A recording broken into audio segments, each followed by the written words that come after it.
నేను కామన్గా ఏం చెప్పానంటే మన ఆంధ్ర రాష్ట్ర ముఖ్యమంత్రి కూడా చిత్తూరు నుండి ప్రాతినిధ్యం వహిస్తున్న వ్యక్తి. అలాగే చిత్తూరు వాళ్ళు బెంగళూరులో కానీ చెన్నైలో కానీ మంచి స్థాయిలో ఉండారు. దేశ ప్రధాని కూడా కీర్తించే ఒక వ్యక్తులు చిత్తూరు వారు అని చెప్పుకుంటూ నేను మాట్లాడడం తప్పితే ఏ ఒక్క వ్యక్తిని కానీ ఏ ఒక్క భాషని కానీ ఏ ఒక్క ప్రాంతాన్ని కానీ ఎక్కడ కించపరిచే విధంగా ఎవరి దగ్గర మాట్లాడను ప్రవర్తించను కూడా. మా అధినాయకుడు సూచనల మేరకు ఎప్పుడు కూడా మా పార్టీ మేము ఎప్పుడు కూడా మంచి పద్ధతిగానే నడుచుకుంటాం. కొందరు రాజకీయ లబ్ధి కోసం ప్రాంతీయ తత్వాన్ని కులతత్వాన్ని మతతత్వాన్ని రెచ్చగొట్టే పార్టీలో నాయకులు ఉంటారు. ఎక్కడైనా తప్పు ఇది తప్పుగా మాట్లాడినాడు గురజాల జగన్మోహన్ చిత్తూరు ఎమ్మెల్యే అని భావించే ఏ ఒక్క కన్నడిగా అయినా ఏ ఒక్క కన్నడ అభిమాని అయినా భావిస్తే ఖచ్చితంగా మీ అందరి తరపున మళ్ళీ ప్రత్యేకంగా నా తరపున వారందరికీ క్షమాపణ చెప్పడానికి నేను ఎప్పుడూ సిద్ధంగా ఉంటా.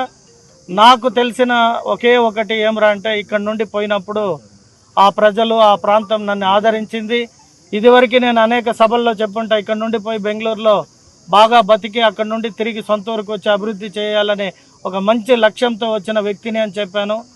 ఎవరికి ఏది దొరకలేదు ఎమ్మెల్యే పైన ఏదన్నా చేయాలి చెప్పాలన్నా అదేదో ఒక ప్రాంతీయ తత్వాన్ని భాషా తత్వాన్ని రెచ్చగొట్టే విధంగా ప్రొలోక్ చేశారు. అది భగవంతుడు అమ్మవారే చూసుకుంటారు. అమ్మవారి సన్నిధిలో చెప్తున్నా ప్రజలకి మంచి చేయాలి, అందరూ కలిసిమెలిసి ఉండాలి అనే ఒక గొప్ప సిద్ధాంతాలతో మా నాయకుడు కూటమి ప్రభుత్వం ఎలాగైతే రన్ చేస్తున్నాడో ఇక్కడ చిత్తూరులో కూడా నేను అందరితో కలిసిమెలిసి మంచి అభివృద్ధి జరుగుతుంది. ఎప్పుడూ లేని విధంగా చిత్తూరు ప్రజలు కూడా హర్షిస్తున్నారు.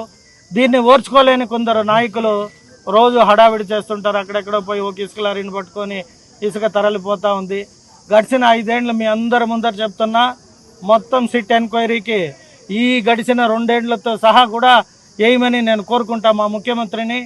ఎవరైతే ఈ చిల్లరాట్లాడతారో వాళ్ళందరికీ ఛాలెంజ్, మీ ప్రభుత్వంలో ఏమేమి అన్యాయం జరిగింది, ఏమి ప్రజలకు మంచి జరిగిందో డెబ్యూటీకి రండి. నేను ఈ 2 సంవత్సరాల్లో చిత్తూరు ప్రజలకు కాదు ఆంధ్ర రాష్ట్ర ప్రజలకి ఏం జరిగిందనేది నేను సిద్ధంగా ఉంటా డిబేట్లో కూర్చొని మాట్లాడడానికి.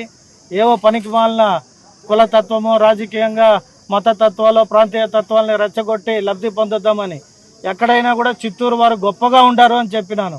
కానీ ఆ నాయకులు నేను చూశాను ట్యాగులు చేసుకుంటా దాంట్లో ఏదో తప్పు ఉన్నట్టో లేదో అశ్లీలం ఉన్నట్టో లేదో ఇంకొక రకంగా ప్రొవోక్ చేస్తూ ప్రాంతీయ తత్వాన్ని రెచ్చగొట్టే ఇటువంటి వారిని ఆల్రెడీ ప్రజలు గుర్తించే ఇంట్లో కూర్చోబెట్టారు. ఇకనైనా మారకపోతే ఆ భగవంతుడు వారికి ఏం శిక్ష చేయాలో శిక్ష చేస్తాడనే నమ్మకం మాకుంది. కాబట్టి మేము ఎప్పుడు కూడా ప్రజల పక్షాన ప్రజల కోసం పనిచేస్తాం. కాబట్టి మరొకసారి నేను తెలియజేస్తున్నా, కన్నడ ప్రజలు కర్ణాటక సంబంధించిన ఎవరి పట్లైనా నేను అసభ్యంగా మాట్లాడినట్టు భావిస్తే ఖచ్చితంగా వారికి ప్రజలందరి తరపున నేను మా చిత్తూరు ప్రజల తరపున క్షమాపణ కోరికి సిద్ధంగా ఉండా. క్షమాపణ కూడా చెప్తా, దాంట్లో ఏం తప్పేం లేదు. అది ఎఫ్ఐఆర్ కాదు, ఎన్సీఆర్ అంటారు. అది కూడా తెలియకుండా మాట్లాడి వీడియోలు పెడతారు. దాన్ని నేను తప్పట్టను. ఎవరైనా స్టేషన్కి పోయి ఒక కంప్లైంట్ ఇవ్వచ్చు. జనరల్గా ఒక కంప్లైంట్ని రిసీవ్ చేసుకొని అక్నాలెడ్జ్మెంట్ అంటారు, అక్నాలెడ్జ్మెంట్ ఇచ్చారు. దాన్ని వాళ్ళు ఎఫ్ఐఆర్ చేసేసినామని హడావిడిగా కొందరు నాయకులు మాట్లాడారు. బట్ అక్కడ ప్రజలు ఎవరు కూడా దానికి వ్యతిరేకం లేదు. ఎందుకంటే ఆ వీడియో క్లియర్గా మీరు వినొచ్చు, చూడొచ్చు కూడా. అది నేను నా ఫేస్బుక్ ఇన్స్టాగ్రామ్లో పోస్ట్ చేసిన వీడియో. ఎక్కడ కూడా ఎవరిని కించపరిచినట్టు కానీ వ్యతిరేకించినట్టు కానీ లేదా ప్రాంతం పట్ల కేవలంగా మాట్లాడడం కానీ ఏం జరగలేదు. అక్కడ మా చిత్తూరు వ్యక్తులని ఇలా అంటున్నారు అన్నాను నేను. మీరు బాగా వీడియో చూడండి. ఇదివరకు 2 సంవత్సరాలుగా రాజకీయపరమైన ఏవి వాళ్ళకి అవకాశం దొరకలేదు. కాబట్టి ఇటువంటి వాటిని చిత్తూరు నాయకులు కావచ్చు అక్కడ ఉన్న కొందరు నాయకులతో కలిసి ఇవన్నీ చేస్తున్నారనే ఇన్ఫర్మేషన్ నాకుంది. బట్ మేము ఓపెన్గా చెప్పడం ఏమంటే ప్రజల పక్షాన పనిచేసేవాడికి ఇవన్నీ ఇటువంటి ఇష్యూలు వస్తుంటాయి. వాటిని మేము ఎలా ఎదుర్కోవాలి ఏం చేయాలనేది మాకు తెలుసు.